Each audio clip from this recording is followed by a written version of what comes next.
Picture this, it is thousands of years ago. The world is a wild and often chilly place.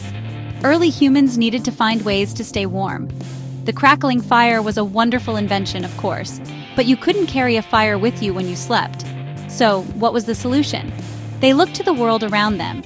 They were clever hunters, you see. After a successful hunt for food, they were left with the animal's hide.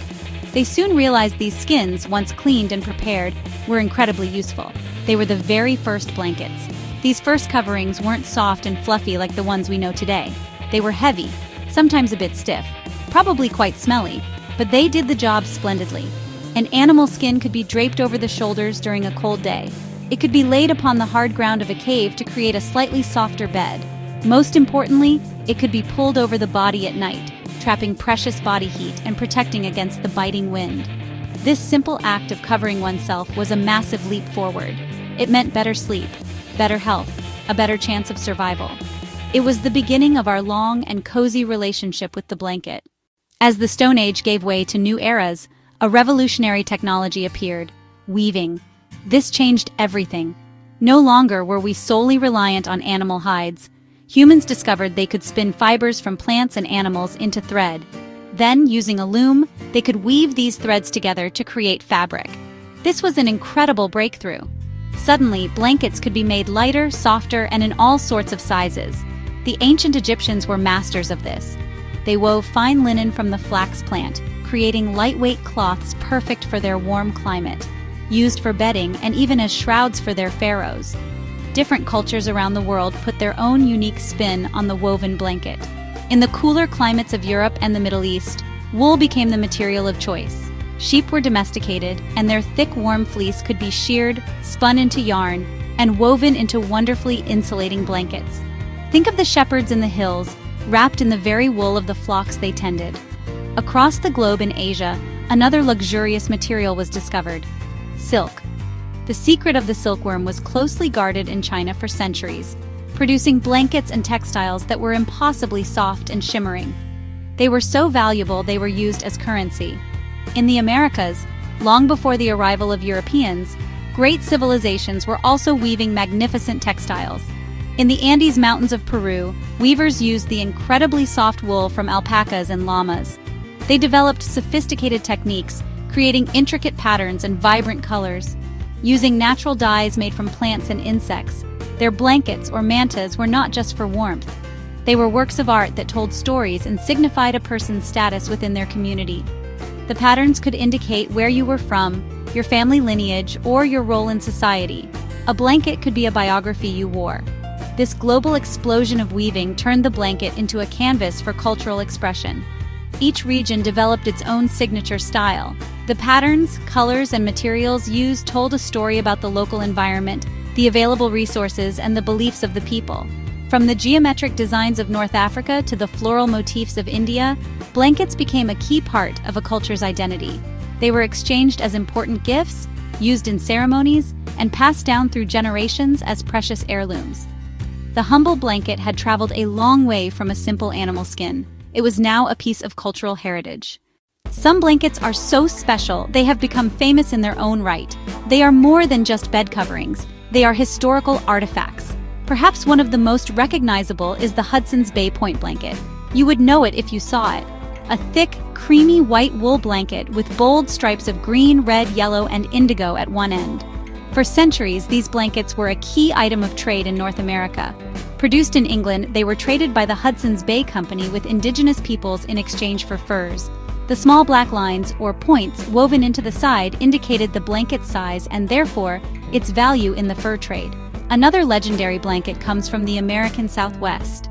The Navajo people are renowned for their extraordinary weaving skills, creating blankets that are celebrated worldwide as spectacular works of art. Using wool from their own churro sheep and upright looms, Navajo weavers, traditionally women, create stunning geometric patterns. These are not just random designs. They are steeped in tradition and spirituality, reflecting the harmony and beauty of the world around them. A Navajo blanket is a masterpiece of skill, patience, and cultural pride. Owning one is like owning a piece of history, a tradition that has been passed down from mother to daughter for generations. Let's not forget the humble patchwork quilt, which has its own fascinating story.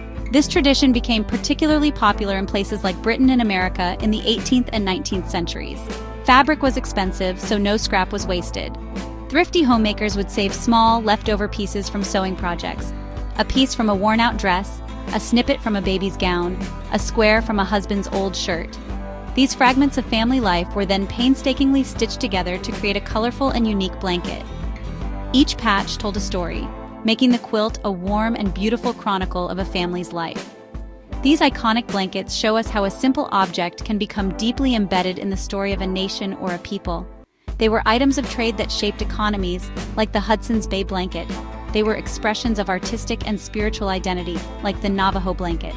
And they were symbols of resourcefulness and family love, like the patchwork quilt. These are not just things to keep you warm, they are tangible connections to our past. They carry the weight of history in their very threads, reminding us of the journeys, struggles, and triumphs of the people who made and used them. So, how did the blanket become such a fixture in almost every home on the planet? The Industrial Revolution in the 18th century played a massive part, and in the 19th century too.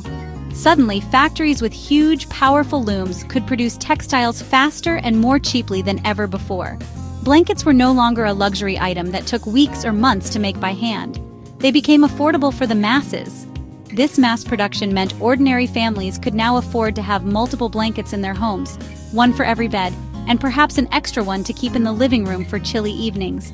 The blanket had officially arrived as a household staple. Today we live in a golden age of blankets. The sheer variety is astonishing. We have moved far beyond wool. We have moved far beyond cotton. Science has given us a whole new world of materials. Think of fleece blankets. Think of synthetic polyester fibers. Or consider the electric blanket. Electric blankets use a network of wires to generate their own heat. We also have weighted blankets. There truly is a blanket for every possible need and preference. But the blanket's role in our lives goes far beyond just providing physical warmth. There is a deep, primal comfort in wrapping ourselves in a blanket. It's like receiving a gentle, reassuring hug. It creates a personal sanctuary, a safe space where we can shut out the noise of the world and relax. This is why we reach for a blanket when we're feeling unwell, or sad, or just a bit overwhelmed. It's our go-to comfort object, a simple and reliable source of solace and security that has been with us since infancy. From the rugged animal hides of our ancient ancestors to high-tech therapeutic blankets of the 21st century, the journey is extraordinary. It has been a constant companion through human history. It has kept us warm. It has served as a canvas for art. It has acted as a currency. It has become a symbol of home and comfort. The next time you pull a soft blanket up to your chin, take a moment. You are not just getting cozy. You are taking part in an ancient human ritual of comfort, safety, and warmth that connects us all.